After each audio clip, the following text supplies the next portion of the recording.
নমস্কার আমার প্রিয়জনেরা, আজকে সকাল সকাল রান্না তুলে দিয়েছি। আর আজকে করবে আলু ভাজা। আলু ধুয়ে নিল। আলু ভাজা না, এটা তরকারি, এটা না সয়াবিনের তরকারি। আর এখন আমি সয়াবিনগুলো একটু ভেজে নেব। কে ভাজবে? আমি ভাজবো।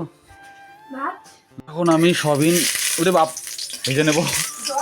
কঠিন গরম হয়ে গেছে তেল, তো আঁচটা কমাতে লাগবে, একটু কমাতে লাগবে আঁচটা। সয়াবিনগুলো গরম জলে ফুটে নেওয়া হয়েছে, এখন দিয়ে দেবো।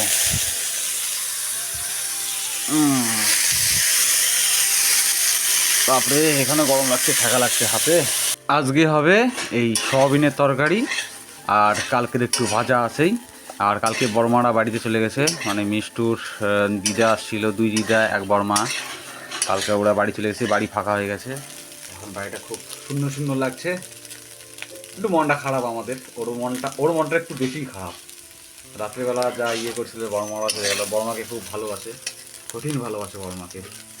আর আমি এখন ভেজে নিচ্ছি। ভাজা হয়ে গেলে তরকারি রান্না করবে মিষ্টি। আমি শুধু ভেজে নিচ্ছি, আর ও কাজগুলো করছে, বাকি কাজগুলো। ভাজার পর জল দেওয়া হলো তরকারিতে। তরকারি করছে মিষ্টি।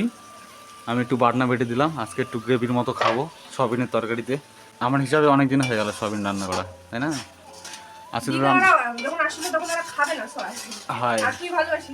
আর ডাল খাচ্ছিল, পোস্ত, তিল, শাক ভাজা। সবজিটা বেশি ভালোবাসে। হ্যাঁ, সবজি খাওয়ায় না, কিন্তু আমি একটু খাই, ওই আবার খেতে চায় না সবজি। এই হলো জ্বালা। রান্নাটা একটু ভালো করে করিস আজকে, কষা কষা প্রায়। আর কালকে একটু ভাজা আছে, তাই না? দিদা বড়মারা কালকে রান্না করে গেল যে।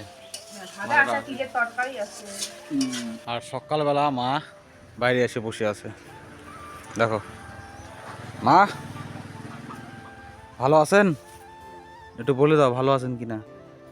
ভালো আছে, খুব ভালো নয়, যতই বলুক মা। এই দেখো, এটা এখনো শক্ত হয়ে আছে, এখন এটা ভালো হয়নি। ওষুধ খাচ্ছে এখনো, ছাড়া ছাড়া ওষুধ খাওয়া হচ্ছে না মা। কখনো ব্যথা করে না, এমনি শক্ত ফুলে ফুলে আছে। আমাদের রান্না বান্না কমপ্লিট হয়ে গেল, এখন আমরা খেতে বসেছি। মা উঠে গেছে। হ্যাঁ, সেদিনের মতো না হলেও মোটামুটি কাছে গেছে। সয়াবিনের রান্না, সয়াবিন কষা। সেদিন ছিল মশলা বাটা বেশি, না মশলা বাটা তার চেয়ে বড় কথা শুকনো ঝাল বাড়ছিল, আর এটা হলো শুকনো ঝালের গুঁড়া, এইজন্য কালারটা ওরকম। এটা রান্নার ফারাক হবেই। সেদিন কালারটা টকটকা হয়েছিল। আর তরকারির কালারটা ভালো হয়েছে, তরকারির কালারটা ভালো হয়েছে, কালার রং রং। যাই হোক, কালকের ভাজা ছিল এই ভাজা, আর এটা হচ্ছে কিসের? তিলের তরকারি। কালকে ছিল একটু, দিদা ওরা করে গিয়েছে। এখন আমরা খেতে বসে যাই, খাই। অনেক কাজ আছে, সেগুলো দেখাবো তোমাদের। আজ খড়িগুলো চিত্তে হতো না, এটা মোটা আছে একটু। হ্যাঁ, না চিল্লে হবে না। এগুলো হচ্ছে খড়ি কাটাকাটি, বিয়ে বাড়ি অনেক খড়ি লাগবে রান্নাবাড়ি করতে। হ্যাঁ, বাড়ি রান্না। আর ভোজের রান্না হলো গ্যাসের মুখ হবে না, গ্যাসে হবে। আর বাড়িতে তো লাগবে, ওই জন্য একটু খড়ি করা হচ্ছে। তো এগুলো এই যে এখানে কাটলো, এটা কিসের গাছ? হ্যাঁ, খোকসার গাছ। আর অনেক আমের ডাল আছে, তো আমের ডালগুলো একটু কাটতে লাগবে, তাহলে খড়ি হবে না, অনেক খড়ি হবে তাহলে। তাহলে আর কিনতে লাগবে না। আমাদের একটা নারকেলের গাছ মারা গেছে, তো ওটা কাটলেও অনেক খড়ি হবে। ওটা কিন্তু কাটলে অনেক খড়ি হবে, কারণ গাছটা বড় তো। হ্যাঁ, আর এরকম গাছ যদি মারা যায় তাহলে তো, মানে মরে যায় যদি, তাহলে আর বাড়িতে রাখতে হয় না, তো ওই জন্য ওটা কাটে দিতে লাগবে। তো বিয়ে বাড়িও আছে সামনে, এটা পরে না কাটা যায় না, কেমন আর হয়ে যায় না। তাহলে কাটে দে। আর এই যে আমাদের নারকেলের গাছটা মরে গেছে, ওই যে মরে গেছে নারকেলের গাছ, তো ওটাই কাটতে লাগবে। এগুলো রাখতে লাগে না, মরা গাছ। খাইরে শক্ত, এটা লাগিয়েছিস। কুড়াল রাখতো না, কুড়াল দিয়ে ভালো হতো হয়তো। যাবো না তো, নাহলে আমার মাথায় পড়বে। চোখে পড়েছে? তো দেখে কাট, চোখে পড়েছে যখন। দেখে মানে দেখিস না, ওরকম করে কাট। এই ডালগুলো কাটে দিতে লাগবে, আমের ডালগুলো, তাহলেও অনেক খড়ি হবে। দা দে হলে এবার কুড়াল নিয়ে আসছে, কুড়াল দে এবার। কুড়াল দিয়ে অবশ্য তাড়াতাড়ি হয়ে যাবে না? হ্যাঁ, অনেক তাড়াতাড়ি হয়ে যাবে কুড়াল দিয়ে। আর এটা কুড়াল ছাড়া হবেও না, ওই জন্য কুড়াল দিই। এটা মোটা যে, এটা কুড়াল ছাড়া হবেও না, ঠিকই আছে। নিচে নিচে থাকতে থাকতে হলে না, উপরে উঠে গেছিস? কি অবস্থা! পড়বেই তো, বলে পড়বে না? এই নিচে থাকতে থাকতে হয়নি, চলে গেছে উপরে। কি মজা পালি উপরে যায়। তো ওভাবে কে কাটে উপরে গাছের চড়ে? ওই কিছু নগালি দিয়ে, নগালি দিয়ে টানলে উড়ে আসবে না? আর ওখান থেকে পড়ে গেলে কি হবে? হ্যাঁ, আর পড়ে গেলে কি অবস্থা হবে সেটা আমাকে বল। লাগলো? লাগলোই তো। ওরকম করে কে কাটে? তাও তুই ওরকম করলি, তাও নকশা। তুই জানিস পায়েত পড়বে, তাও তুই ওরভাবেই কাটলি আর ওভাবেই পায়েত বাড়ি খালি। অন্য জায়গায় পা দেওয়ার জায়গায় ছিল না? খুবই ভালো। আর মাথায় দিতিস।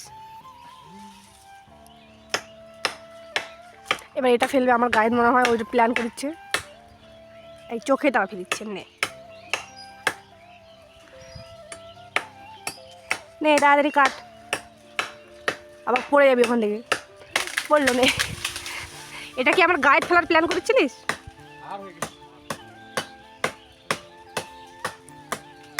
এটা অবশ্য অনেকগুলো হবে ডাল, ডালপালা অনেক খড়ি হবে।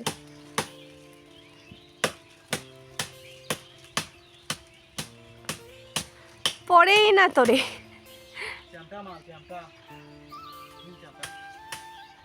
ও, ওই জন্য মানে মুচকালো, ভাঙলো না।